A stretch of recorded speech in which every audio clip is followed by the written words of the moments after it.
Our country today, and I think Anurag correctly set the tone, you're talking of a young India with a demographic that's clearly pointing towards the younger side of the population. And the changes that are there around the world and in the environment opens today's situation to innovation, new ideas in business like never before. The availability of equity finance, at various stages of business is an added advantage that you have today that when I got out of college, this concept was not there. And correctly setting the tone, we are talking about a lot of money being available, a lot of good businesses getting built, and we are seeing also a lot of fundamentally great value getting created out of fundamentally good business ideas that took responsible investment decisions to equity that was easily available. And examples of that around us, and I think inspire us, the Apples, the Amazons, Googles of the world need to be taken note of. What has most of these companies delivered they have been front runners, they have led innovation, they have used capital wisely, and eventually delivered value to the shareholders and to the investors. So, Anurag, you very rightly set the tone of today's world. And, since we are talking of a marketing summit that contextualizes this subject to today's situation, which we are coming out of the pandemic, and we are seeing the US balance sheet, tripling in 3 years' time. You're talking of very serious financial issues that the world is facing. The winter is definitely there, but money will be there for companies that are doing good business and that are creating value. Investments, when they are made in businesses for the sake of growth, is a good idea because you're investing in growth. Are you investing in just buying market share at a price which is not sustainable? That's a decision that an investor and a manager and entrepreneur has to take. And that's where, responsible people will grow and will get the money, and others will very soon find that, people might have other expectations and it might not come your way. So coming to, So when I was called upon to talk about branding,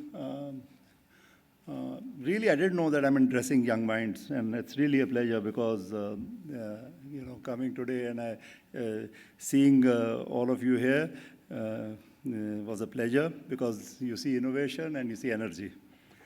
But to begin with, when we talk of a brand, what is a brand? Brand is just a mark.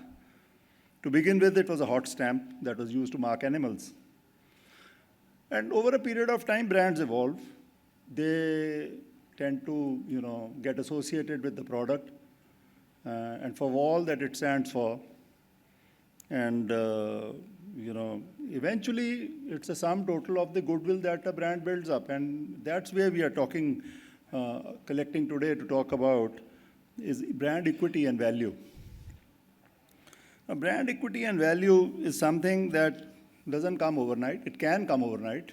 It's something, in today's day and age, with innovation and the internet, things can spread in a jiffy, and something that did not happen many, many years back. But today's day and age brings new opportunities to expand and to grow, and things can be dramatic. But the values underlying value creation, the things that you need to do, largely going to remain the same. That's not going to change.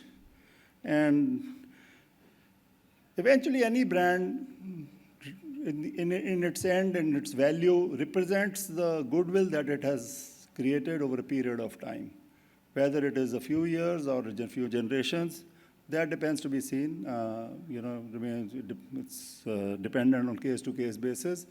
But people and brands that invest continuously in this system and in these values tend to gain tremendously over a period of time. And I do want to, for Cremica, this represents 30 years of total commitment to some of these basic values of creating value for the customer, good experience, every time there's an engagement.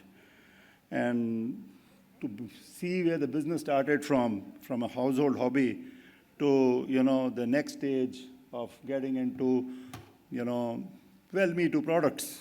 So there's learning in every part of, Cremica's story. And I'm going to touch upon it one by one. So these early years, bread wasn't what it seems to be today. It has evolved from where it was. But these were Me Too products, and we entered the market. So we are talking of 90s, early 90s. We were an engineer straight out of college, knows nothing about marketing. Today's youngsters, fortunately, have learned entrepreneurship and management. Knowledge is very widespread. In our days, I think there were a few YIMs in India, 3 or 4, and maybe 30, 40 students in each one of them. That was about it. So bread and biscuits started. It was a difficult time. Well, bread, fortunately, was good, actually. There was a lot of, in that point in time, when you're talking of Modern and Britannia doing a bad job, Cremica struck a home run with a very high quality bread, did very well in the Punjab market, led us to biscuits, where we had to then face some very tough competition and very hard times. And it was a period, over 20 years, the business had to innovate continuously to come to a point where it could come to a leadership position. And even today, that leadership is not to the extent that it becomes the #1 brand in the market.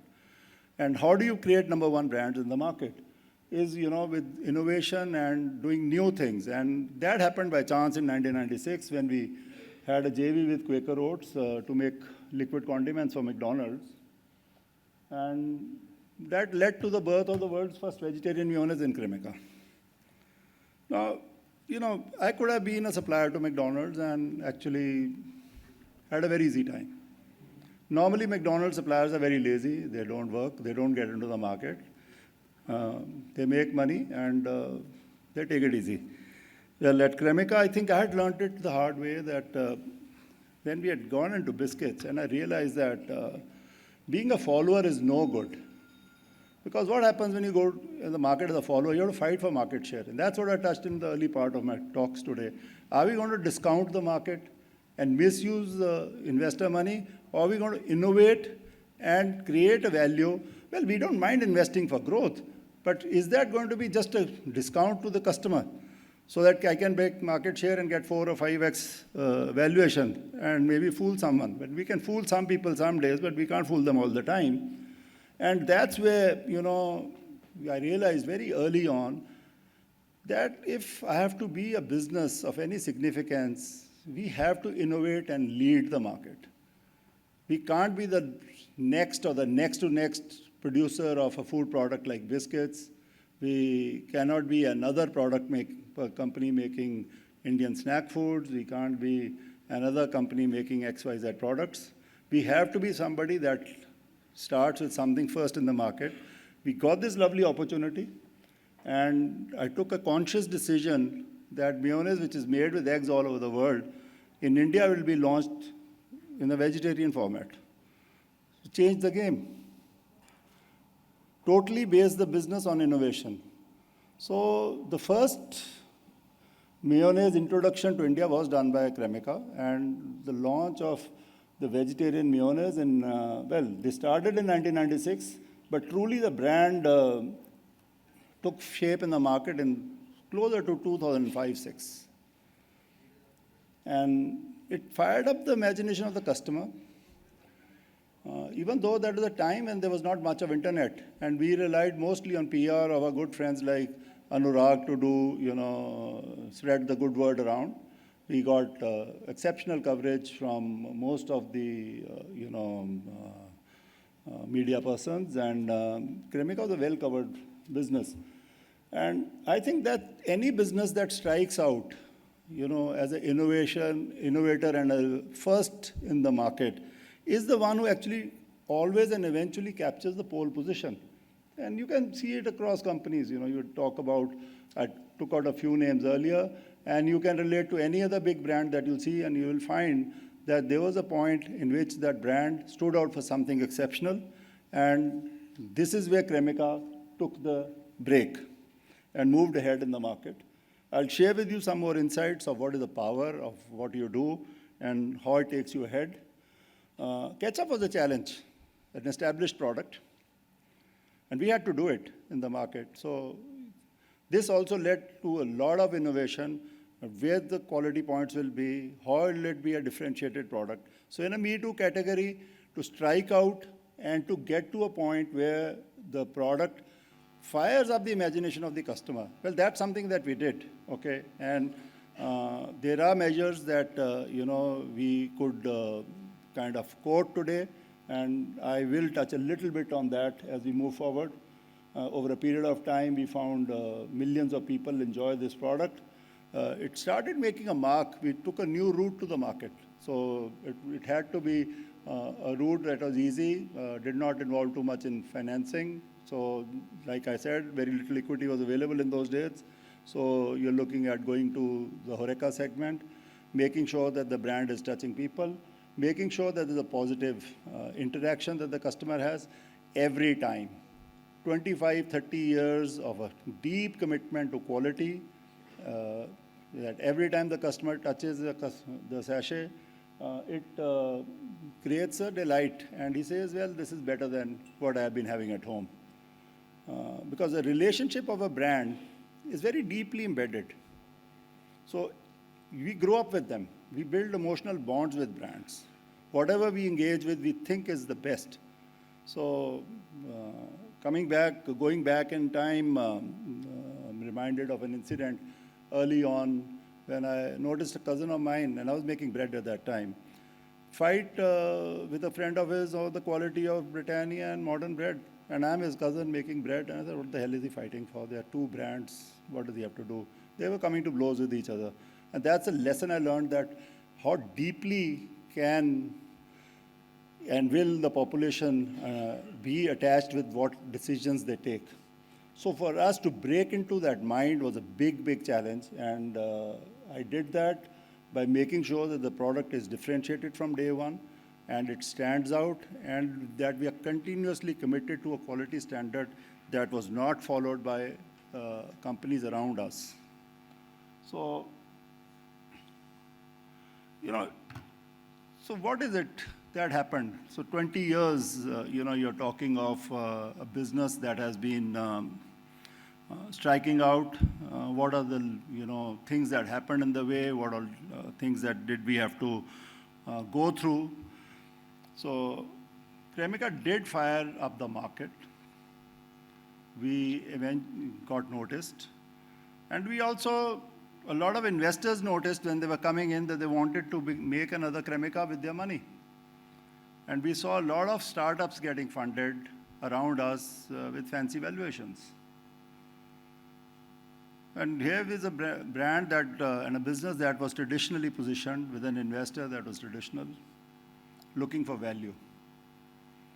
And now I'm talking of the last 6 to 8 years, when we are talking of at least 2 major multinationals fighting for this market, 2 of the biggest brands again competing with us in this market, and 2 other multinationals competing, and a startup getting fancy valuations, 5 to 6x of sales multiples.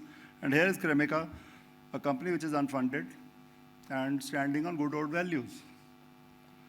So 20 years, Cremica has been totally committed to honest, straight product to the customer with, you see,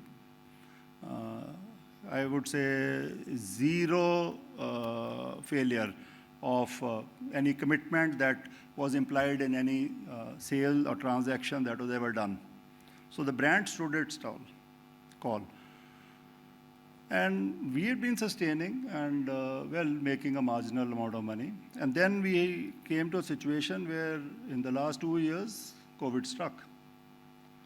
And as a business which is not funded, it's already negative on working capital. And it comes to a time when the market has suddenly vanished. So does it sustain or does it fold?